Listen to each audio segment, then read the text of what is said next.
रोहित एक सामान्य परिवार से आता है, जहां जीवन की रफ्तार तेज नहीं, बल्कि सहज और व्यवस्थित है। उसकी दिनचर्या बहुत सीधी थी। सुबह जल्दी उठना, ऑफिस के लिए तैयार होना और शाम को घर लौटकर पढ़ाई में जुट जाना। ग्रेजुएशन के बाद उसने नौकरी शुरू कर दी थी और साथ ही वह प्रतियोगी परीक्षाओं की तैयारी भी करता रहा। उसे अपने छोटे छोटे लक्ष्यों और परिवार की खुशियों में ही सुकून मिलता था। समय के साथ परिवार ने रोहित से शादी के बारे में बात की। उसने परिवार की इच्छा का सम्मान करते हुए एक लड़की से मिलने के लिए हाँ कर दी। पहली मुलाकात में ही उसे महसूस हुआ कि सामने वाली लड़की भी उसकी तरह सादगी पसंद और समझदार है।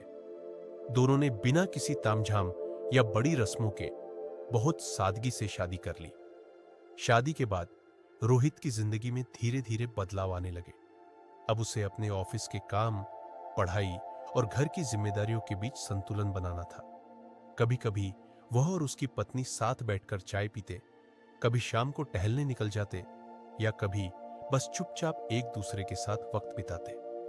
इन छोटे छोटे पलों में ही उन्हें सबसे ज्यादा खुशी मिलती थी। कुछ महीनों बाद उनके घर दो जुड़वा बेटों का जन्म हुआ। अब रोहित की सुबह बच्चों की किलकारियों से शुरू होती थी और रातें उनकी देखभाल में बीतती थी। वह एक हाथ से बच्चे को झुलाता, दूसरे हाथ से बोतल पिलाता और कभी कभी खिलौनों के साथ खेलता। घर अब किताबों के साथ साथ रंग बिरंगे खिलौनों, बेबी वाइप्स और दूध की बोतलों से भर गया था। बच्चे धीरे धीरे रेंगना, ताली बजाना और छोटे छोटे शब्द बोलना सीख रहे थे। रोहित और उसकी पत्नी दोनों मिलकर बच्चों को नहलाते, खिलाते और सुलाते। कभी कभी दोनों बच्चे एक साथ रोने लगते तो रोहित उन्हें गोद में लेकर चुप कराता। वह अब बच्चों की हर छोटी बड़ी जरूरत को समझने लगा था। कभी डायपर बदलना, कभी रात में उठकर दूध बनाना, तो कभी बच्चों को गोद में लेकर लोरी गाना। ऑफिस से लौटने के बाद थकान जरूर होती थी, लेकिन बच्चों की मुस्कान सारी थकान मिटा देती थी। कभी कभी वह सोचता कि उसकी जिंदगी कितनी बदल गई है। जो लड़का कभी किताबों और करियर की चिंता में डूबा रहता था, अब वह बच्चों के साथ खेलते खिलाते, हंसते गुदगुदाते दिन बिताता है। उसके घर में अब शांति कम, लेकिन खुशियां ज्यादा है। बच्चे जब पहली बार खड़े हुए, पहली बार बोले या पहली बार ताली बजाई, ये सब पल उसके लिए बहुत खास थे। रोहित ने अब बेबी क्रिब असेंबल करना, बोतलें साफ करना और बच्चों के लिए खाना बनाना भी सीख लिया है। कभी कभी मुश्किल भी आती है, जब दोनों बच्चे बीमार पड़ जाए या ऑफिस का काम बढ़ जाए या नींद पूरी न हो पाए। लेकिन जब बच्चे उसके कंधे पर सिर रखकर सो जाते हैं या बिना दांत की मुस्कान देते हैं, तो उसे लगता है कि यही असली खुशी है। रोहित अब भी अपने सपनों के लिए मेहनत करता है। ऑफिस, पढ़ाई और बच्चों के बीच संतुलन बनाने की कोशिश करता है।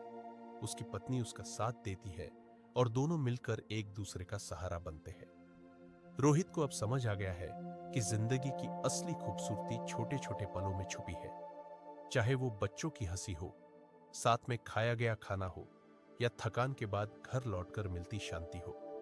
अब उसका घर सिर्फ एक जगह नहीं, बल्कि यादों और खुशियों का ठिकाना बन गया है।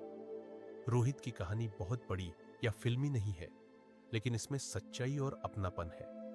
वह हर दिन एक नया कदम बढ़ाता है, कभी बच्चों के साथ, कभी परिवार के लिए और कभी अपने सपनों के लिए। उसकी जिंदगी में अब सब कुछ परफेक्ट नहीं है, लेकिन हर दिन में कुछ नया सीखने और आगे बढ़ने की चाह है।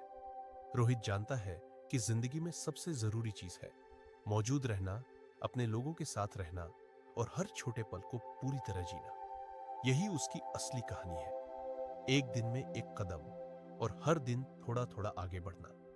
इस कहानी में कोई दिखावा, कोई बड़ी उपलब्धि या कोई असाधारण मोड़ नहीं है। यह बस एक साधारण व्यक्ति की कहानी है, जो हर दिन अपनी जिम्मेदारियों, अपने परिवार और अपने सपनों के बीच संतुलन बनाते हुए आगे बढ़ता है। वह जानता है कि जिंदगी की असली खुशियां बड़ी उपलब्धियों में नहीं, बल्कि रोजमर्रा के छोटे छोटे पलों में छुपी होती है। चाहे वह बच्चों की पहली मुस्कान हो, पत्नी के साथ साझा की गई एक कप चाय हो या ऑफिस से लौटकर बच्चों के साथ बिताया गया समय हो। रोहित की कहानी हमें यह सिखाती है कि हर दिन थोड़ा थोड़ा आगे बढ़ना, हर छोटी खुशी को महसूस करना और अपने लोगों के साथ पूरी तरह मौजूद रहना ही असली सफलता है।